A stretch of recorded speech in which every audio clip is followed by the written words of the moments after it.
Well, today we're going to talk about how to buy a home or sell a home in Georgia. Well, hi, this is John, and welcome to my channel. Today we're going to talk about how to buy and sell a house in Georgia.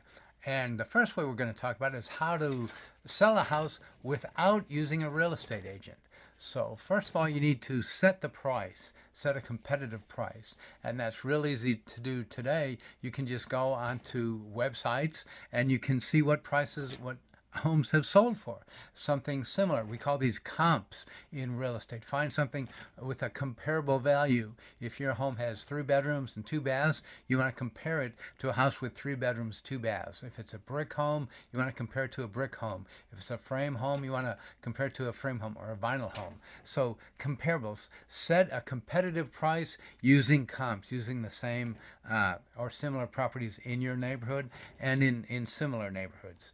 Then you prepare your home. Maybe you want to hire a home inspector to inspect the home to see what's wrong with it, what kind of repairs you might have to make, and you also want to stage your home when you're getting ready to sell. You stage it. There's people that actually do that, but you want to present your home in the best light possible. My broker has said that you need to actually have it in showroom condition at all times when your house is for sale, because you don't know when people are going to come and look at it.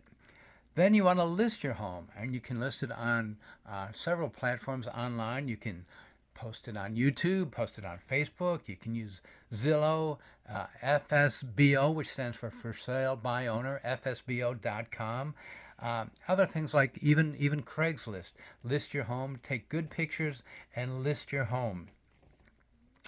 You can also do a virtual tour of your home, and you can also do open houses. So a virtual tour, you just take your camera and slowly go through the home and saying, this is bedroom 1, this is bedroom 2, this is the living room, and just kind of span the areas of your house to let people see what it looks like online. Then, when you finally get some offers will be coming in, then negotiate those offers. You can either handle them yourselves or you can handle a lawyer to help you determine what offers are the best, because it's not just the price, it's the terms as well. So you can negotiate those offers and see which one you want the best. And also remember, in real estate, sometimes it's like buying a car. There is lots of negotiation that goes on when you're selling or buying a home. And in Georgia, you'll eventually have to hire a real estate agent. We are required to have an attorney at closing, so they can help you review the contracts and everything to make sure it's legally binding. Then when you've got a contract with somebody, you agree with the terms, they agree with the terms, then you just set a closing date. And on closing, you will sign the documents, transfer the title, and just transfer the property to the new owners. And of course, you'll get paid. You'll pay off your old mortgage if you have one, and then you'll get paid. You'll walk away from the closing table with a check. So that's how you sell a house in Georgia without a real estate agent.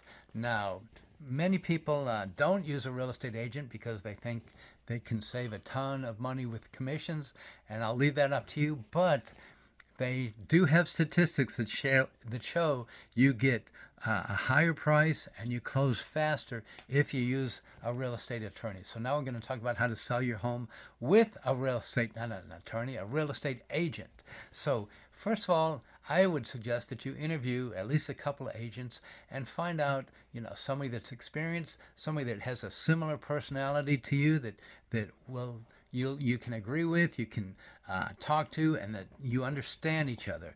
And the first thing they'll probably have you do, if you hire a realtor that is a member of the Realtors Association, they'll have you sign what's called an exclusive seller brokerage engagement agreement. Now, these things change all the time, the laws in real estate all the time, but basically this is like a 10-page document, and basically it says you want the seller to find you a buyer, and you'll pay them a commission for that.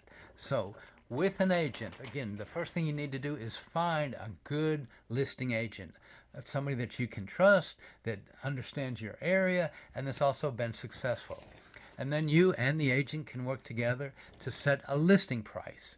Your agent will help you set a competitive price, and also your agent will help you prepare your home. If they just walk through it with you and they see things that are unappealing, visually unappealing, they can point them out to you and say, this doesn't look good, let's do this, let's do this. Sometimes you might even rearrange your furniture. But you also want to stage your house. Prepare your home by staging it. There are people that can actually stage your home for you, or you can do that yourself. Just make it look as good as possible. Then market your home. Again, that is what a good agent will do. They'll list your home in the multiple listing service, the MLS, and they'll set up open houses and showings and other kinds of marketing things. They might even put it on their website or their Facebook page. Then, as you start to get offers in, you want to review the offers. Once you receive offers, your agent will help you determine which is the best acceptable one. Then when you accept the offer, your agent will typically help you prepare for the closing. Again, as part of selling your house, you'll typically have a home inspection, and they will determine, okay, this is what needs to be done, or they'll have maybe a list of several repairs. You can do all of them, you can't do none of them. Most people meet somewhere in the middle. Then you also want to have an appraisal. Sometimes the buyer pays for the appraisal, sometimes the seller pays for the appraisal. Almost everything is negotiable. But when you get ready to close, you'll have all that done. You'll have the inspection, you'll have the appraisal, you'll have the negotiations, and you and the potential buyer will come to an agreement and say, okay, this is the deal. You have everything finalized on paper, and then you set the date for the closing. The closing will actually close the deal. Closing will involve signing the paperwork and saying you agreed to this, they agreed to that. Everything should be good, should be in order. And then when you have the closing, you'll sign your house away, and the buyer, you'll be getting a check from the buyer, probably most likely the bank, because most of the time the buyers need to get financing to buy a house. So you'll probably get a check again from the bank or from the buyer, and then the closing, you'll hand them the keys, you'll take the check, and then you'll move on. Okay, now let's talk about buying a home in Georgia, and we're going to talk about buying without using a real estate agent. I bought a home one time, and I did not use a real estate agent, and I did not need a bank. It was I bought directly from the owner of the property, and with owner financing. So I didn't need a bank, didn't need a real estate agent. We just did the deal. It was in Georgia, so we didn't need a lawyer, but things can be done without all the stuff that people think you need to do. So that's why we're having these videos to share with you information, because without knowledge, without knowing things, you can be taken advantage of. So that's why we want to share these things with you. So first of all, buying a house in Georgia without a real estate agent. First of all, you need to research the market, find a property, find something that you like, that you're interested in. You can search for homes on Zillow, Realtor.com, many others, even Facebook. You can also visit open houses to get a feel for what's going on. Then you need to, number two, get pre-approved for a mortgage. Getting, again, pre-approval, you'll know what your budget will be like, and it also shows the sellers that you're serious. Then, when you find a house that you like, make an offer. You can submit an offer to the seller, and it's advisable to get a good attorney to make sure you write up the contract properly. Then negotiate. Direct negotiation with the seller can take place if they don't immediately jump on your offer. You can go back and forth again. In real estate, like a lot of other things, almost everything is negotiable. Then you want to hire a home inspector and also an appraisal. an appraiser to get an appraisal, get a home inspection, see what kind of repairs are needed.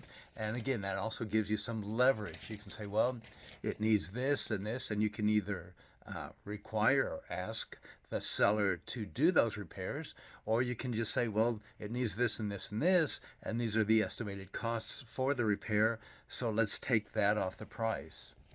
If everybody agrees, you review, you sign the contract, and once the parties are satisfied, write the offer. Again, hire an attorney or your agent can help you write the offer, the legal paperwork. Again, Georgia is one of the few states that require a lawyer to assist in the closing process. Earlier in the video, I might have said require a real estate agent, and I misspoke. You need a lawyer, an attorney in the state of Georgia to close on real estate, on properties. Then close the deal. On closing days, you'll sign the necessary paperwork, pay the costs, and officially take ownership. You'll walk away with the keys and move in to your new property, or if it's a rental property, then you can start advertising for tenants to come in. Okay, and the final thing we're going to talk about today is buying a home in Georgia with a real estate agent. And the step one is to find a good real estate agent, somebody who's experienced, who knows the area, who you have a good feel with. And I recommend interviewing at least 2 or 3 real estate attorneys, and it doesn't have to be a fancy in-person meeting. You can talk with the phone, get a feel, see what their resume looks like, and somebody that you, again, just feel comfortable with, feel you can trust. Okay, second thing, again, these are maybe somewhat redundant because the steps are what you need to do. Get an appraisal, a pre-approval for a mortgage if you need to finance. And again, I say that because about 78% of people that buy homes need financing. There's a smaller percentage that don't, but if you need financing, get pre-approval with a mortgage. It's important because then you'll know what's in your budget, you'll know what you can get, and it gives you more room to negotiate with the sellers. Then search for a home. Again, you've got an agent, so your agent can help you. They have access to the multiple listing service. There are actually multiple listing services, not just one. So they can help you find a property that you're interested in. And again, go visit the property. Anything that you're really interested in, check it out. Check it out at different times, because it might be real quiet on a Monday morning at 10 o'clock, but Saturday it may be much different condition. People are mostly home from work and the kids are out of school, so you want to see what the neighborhood is like. So after you search for homes and then you find one you like, make an offer. Once you find something that you really like, make an offer. Get your agent to help you write up a deal, and you can go visit the property. You can negotiate again and see what you can do. Negotiate the contract. If your offer is accepted, if it's not accepted, I should say, your agent will assist you in writing a counteroffer. And again, there's so much negotiation that goes on in real estate. So offer, counteroffer. Sometimes they just take your offer. I had a real estate agent friend of mine say that, anytime my offer is accepted, I think I paid too much. And anytime he sells one and then it's accepted, he said he thinks he didn't ask enough. Well, there is lots of give and take, or there can be, but sometimes you just find the right house at the right price and you just go for it. Okay, again, it's a good idea also next to hire a home inspector. They can show you what's wrong with the property, what may need to be done, and maybe also ways to use power, electricity, and gas more efficiently. So hire a home inspector, and also that shows you if anything's structurally wrong. You also want to get an appraisal and a loan finalization. Get an appraisal of the property and make sure you can buy it. Make sure that the loan's going to go through. And so once you know you're going to get the loan, then you can proceed and set a closing date. You, the attorney, your agent will get together with the seller and arrange for a closing date. And then when you come to the closing, your agent possibly will be there with you. The lawyer will be there with you. sign the papers, the seller signs, you sign, you pay the money, or actually the bank pays the money, and the seller gets it, and you get the keys, you get the title to the property, and then it's done. You've got it. You've got the property. So again, that's how to buy and sell properties in Georgia. One final point I want to make clear: in Georgia, you do need an attorney when you're closing. And I didn't mention this. If when you buy a property with a real estate agent, they'll probably have you sign something called an exclusive buyer's agreement. See if I can get that on camera. And it's like an 8-page document, but it's an 8-page document while we are recording this. But again, real estate things change all the time. If you're a realtor, member of the National Association of Realtors, you'll find these things change about every 6 months. So it may be 8 pages today, tomorrow it may be 10 pages, or in 6 months it may be 10 pages, it may be 6 pages. In some ways they're moving towards simplifying things, and in other ways sometimes it seems like they're making things more complicated.